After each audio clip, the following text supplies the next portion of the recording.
Hello everyone, it's James here from the Sawyer Family Reviews channel. Today is Wednesday, May 11th, 2022, and this is the weekly comic book pickups video. Every week I buy comic books.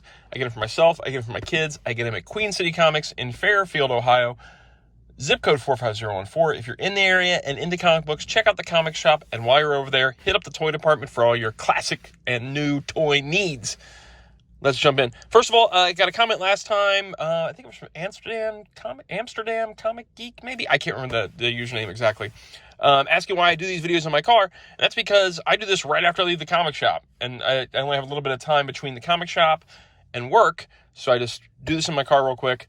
Maybe one day, if I decide to start doing it at night, I'll do it at a picture table. But for now, this is super easy and it's immediate. Let's jump in. First of all, I grabbed another comic. I also need to say, so there's new comics in here, and there's also a pick off of my shelves. I'm on a run right now where I'm sharing old classic DC trade paperbacks to remind myself and to illustrate to people that maybe have not read this stuff how great DC was in the 90s and the 2000s to me. How much I used to enjoy 80s, 90s, early 2000s DC. And how far away from that enjoyment I am now. So I share a book off the shelves, and I leave a link in the info section of this video where you can check out on Amazon to see if the book is still available or not. Sometimes it won't be, sometimes it will be. All right, let's jump in. First of all, this is off of the Free Comic Day rack. Free Comic Day was this past Saturday, but the rack was still out with some free comics. So I grabbed this for Gracie, and I already gotten her the Captain Underpants comic from the Free Comic Day, but I grabbed her this one too because I thought she would enjoy this free Superpet comic. Because why not? Why not grab it? We've seen the trailers. We'll probably see the movie. So that was that. And then another book for Gracie. I grabbed her another issue of Stars and Stripe. So far she's got the first 2 issues of Stars and Stripe. First one was really fun. This is written by Jeff Johns and drawn by Lee Moder, who you will see credited on the Stargirl show as creating Stargirl. So we love the Stargirl show. We're really enjoying it. And this is a fun comic for her to check out because she really likes Stargirl. And the art is fun too. There's a little scrape on this book. The art's fun too. It has sort of an animated vibe to it. And it's crazy that this book has been out this long that the Stone Cold Milk ad is on the back of it. It doesn't feel like this book is that old. But let's check the indicia, shall we? If I can find the indicia, shall we? Here we go. 1999. This book is 23 years old. That stings. I still think of Stargirl as like a new character, but she's almost a quarter of a century old now. That's crazy. That's crazy. Wow. $2.50 was the original cover, and I think Bob gave it to me for that same price still. All right. Here we go. This is the only other book in this thing of comics because I got 3 copies.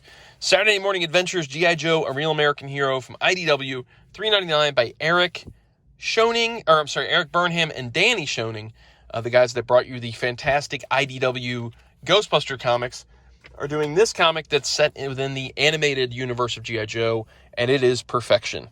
If you like the old G.I. Joe, A Real American Hero cartoons, you will not be disappointed in this book. From the writing, to the art, to the characters, it's perfection. This reads as if it could have been an episode of G.I. Joe, A Real American Hero. I love this book. I can't wait for it each time it comes in. Definitely in my top 3 current books, I would say. They do this great thing at the end where the knowing is half the battle thing. There's your incentive covers. It's a shame that they did this so close to the end of the run. Celebrating 40 years. G.I. Joe. I don't know what that means.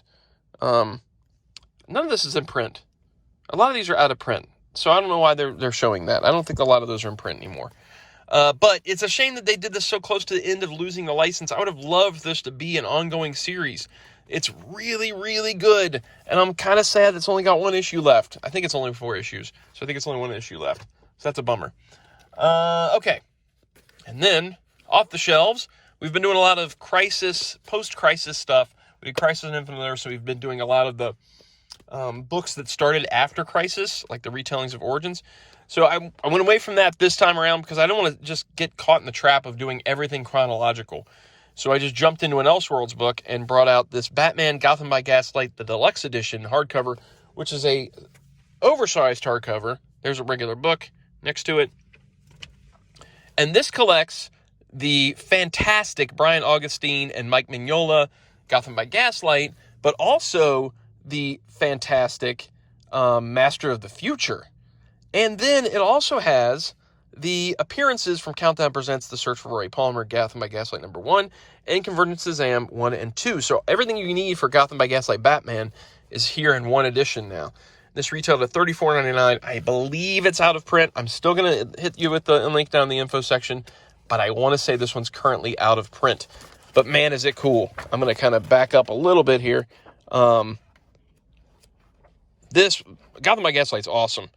This Mignola art, the writing, everything about it was awesome. It's my favorite Elseworlds take on Batman, alternate universe take on Batman.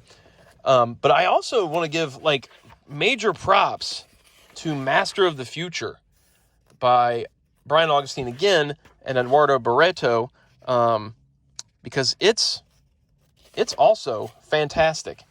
Let me see here. I just want to check. I'm pretty sure it's written by, Brian Augustine wrote it as well.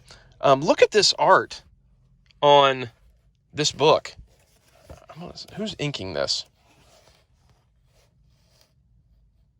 Steve Olaf doing colors, Eduardo Barreto art. I guess he inked it too. I don't know. But I remember when this came out when I was younger, and finding it on the shelf. And back then there was no internet, and there was no, YouTube videos explaining what was coming out. This was just on a shelf, and I remember seeing the cover and being like, that looks like Gotham by Gaslight Batman. And I flipped through, and I'm like, whoa, this is a sequel to Gotham by Gaslight Batman. This is amazing. I loved this book. It's a completely different art from Mike Mignola, yes, but it's great art. It's still great art. And so then we've got the Ray Palmer Gotham by Gaslight special, and then we've also got the Convergence Shazam books that have appearances by Gotham by Gaslight Batman. There he is. So, it's an all-around solid volume where you get everything there is, basically, for Gotham by Gaslight Batman. Really cool stuff. Presents well. Awesome. And that is it this week. Only one new book, really, but we've got a couple old ones and a fun one and all that stuff. If you enjoy the videos, like, subscribe, notify. Leave a comment down below with what you pick up. If you've read Gotham by Gaslight, if you've read Master of the Future. And see you guys next time.